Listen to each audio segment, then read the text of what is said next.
Assalomu alaykum aziz do'stlar. Bugun bizga qayta ko'rikka bemorimiz keldilar. Mana Dilorom. Yaxshimisiz Dilorom? Tuzukmisiz? Rahmat, yaxshiman.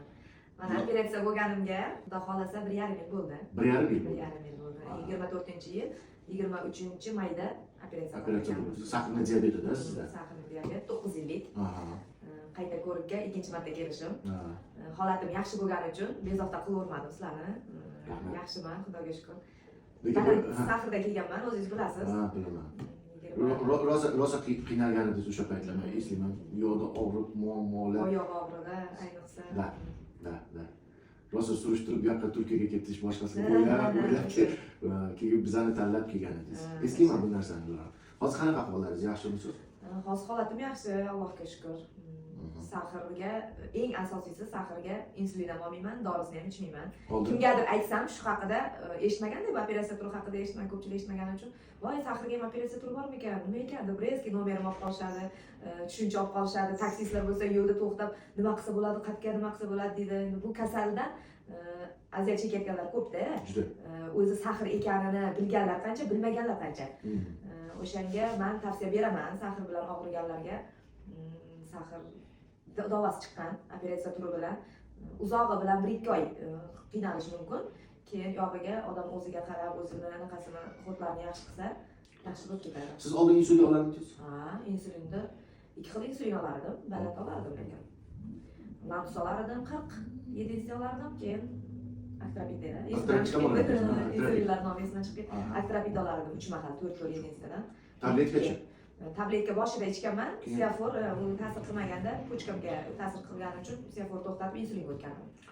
Keyin borib o'sha insulin ham ta'sir qilmay qo'ydi. Keyin operatsiya qilishga qaror qildik keyin. Endi operatsiyadan keyin, masalan, sahringiz birdan tushdimi yo sekin-sekinlik bilan tushdimi? Sekin-sekin bilan tushdi. Boshida o'zi 10 ga tushsa ham mayli deb kelganman, chunki insulin olganimda ham 10 ga ham tushmasdi-da. Necha bo'ladi shu lamtusni olib? 47-chi lamtus olgan ekansiz. Actrapid 3 mahal olgansiz. Och qoringa u chiqaradi. O'sha ovqatdan keyingi o'sha 10 dan baland chiqaribdi. O'shaning uchun 10 ga tushsa ham mayli, shu endokrinologlar operatsiyadan oldin hamma vrachlar suhbat o'tkazgan-ku operatsiya kirishdan oldin. Bu отдельный tema. Endokrinologlar bilan gaplashish, endokrinologlar roziligini olish bu отдельный tema. Uni endi bu operatsiyaga kelishimgacha bo'lgan jarayon, doktorlar bilan, endokrinologlar bilan gaplashganim, ular ruxsat bermagan hech biri.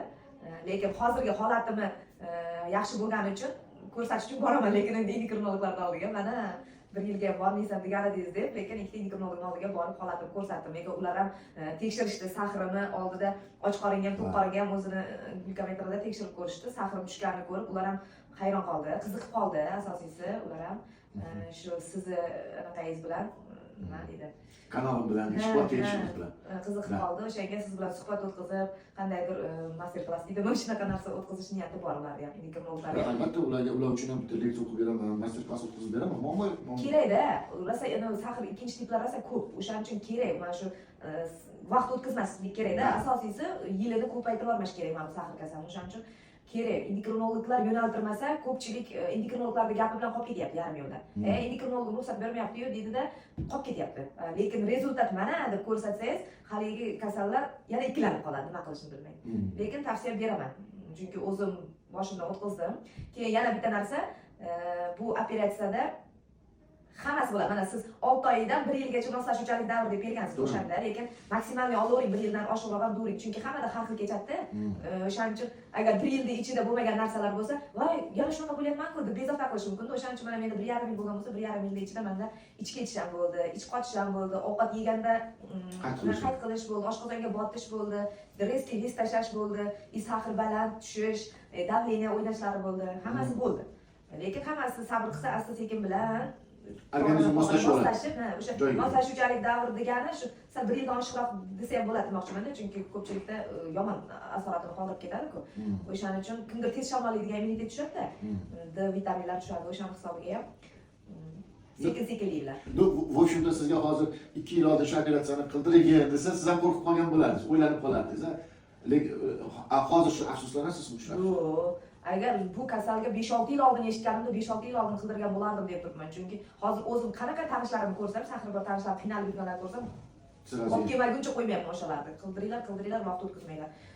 to'g'ri o'zini ishini biladigan mana bu endokrinologlar ham bor, endokrinologlar sahr kasalligini o'zgarchilar. Lekin nimagadir ular ruxsat bermagani noma'lum.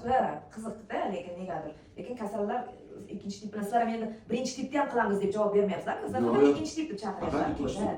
O'shaga lekin ikkinchi tiplarga borda anaqasi. Endi ko'pchilik savol beradi, birinchi tip bilan ikkinchi tipning nima farqi bor? Birinchi tip bu именно oshqozon osti beziga bog'liq holatda insulin ishlab chiqarmaslik. Bu birinchi tip hisoblanadi. Ikkinchi tip sahrli diabetda insulin ishlab chiqarishi normada bo'ladi. Oshqozon osti bezi ishlab chiqarishi normada bo'ladi. Faqat oshqozon ichak sistemasida chiqayotgan gormonlar insulinni organizmga ta'sirchanligini kamaytirib tashlaydi. Bizning vazifamiz shuki, bu oshqozon ichak sistemasi bilan oshqozon osti sistemasidagi bog'liqlikni qaytadan tiklab berish. Bo'ldi. Mana shu bog'liq. Lekin bu tiklab berish jarayoni oshqozon bilan o'sha ichakdagi oshqozon osti bezi bilan tiklash jarayoni hamma farqli bo'ladi. Hammaga ham, masalan, sizga qilgan operatsiya hammaga ham to'g'ri kelavermaydi. Masalan, bir ikkita bemorlarga qilganmiz bu operatsiyani, bu operatsiyadan keyin bular aziyat chekkan, kimdir ichki ketib qolgan, kimdir sahar tushgan. Demak, hozir demak har bitta bemorga individual ravishda, ya'ni bu bemorga bu operatsiyani qilamiz. Demak, bu operatsiya bu bemorga bu to'g'ri keladi, bu to'g'ri keladi. Ya'ni o'ziga mos operatsiyani tanlab olamiz. Endi tanlab olishda eng asosiy bizda ahamiyatga ega tomoni bu o'sha ispeptid, insulin gormonlarining miqdori. Kasallikning qancha uzoqligi bu ham juda katta ahamiyatga ega. Masalan, bemorlarimiz 4-5 yillik, 3 yillik, 1 yillik bemorlarimiz keladi. Ularni operatsiya qilganimizda effekt sразу bo'ladi. Sразу namoyon bo'ladi. Tez yuzaga keladi. Qanchalik bemorda uzoq muddatli sahrli diabet bo'lsa, effekt operatsiya juda sekin. Sekinlikda o'shaning uchun sabr qilish kerak-da. Misol uchun 9 yillik sahrni menga operatsiya qilib 9 kunda tushirib bera olmaysiz-ku. Bu asta sekinlik bilan bo'ladigan narsa. Agar tezlik bilan tushirganda, sahrim tezlik bilan tushib, tezlik bilan ozganimda, agar uni ortida nimadir bor. Yomonlikka nimadir bor, o'sha hisobiga tez tushib ketyapti sahrim. O'shaning uchun agar pog'ona asta sekinlik bilan tushgani plyusga bo'ldi menda.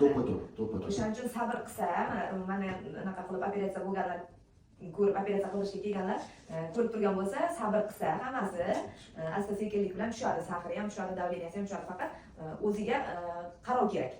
E'tibor berib, ehtiyotini qilib. Ayrim bemorlarimiz bor, ovqat o'tmayapti, tiqilib qolyapti. Ovqat shunaqa bemorlar borki, ovqat yeyolmayapman yaxshi. Da, albatta, endi oshqozon o'ziniki.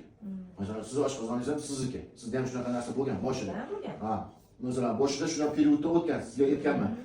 Sekin-sekin o'rgat, oshqozonni o'rgat, sekin o'rgatsin, ovqat yeyishga o'rgatsin.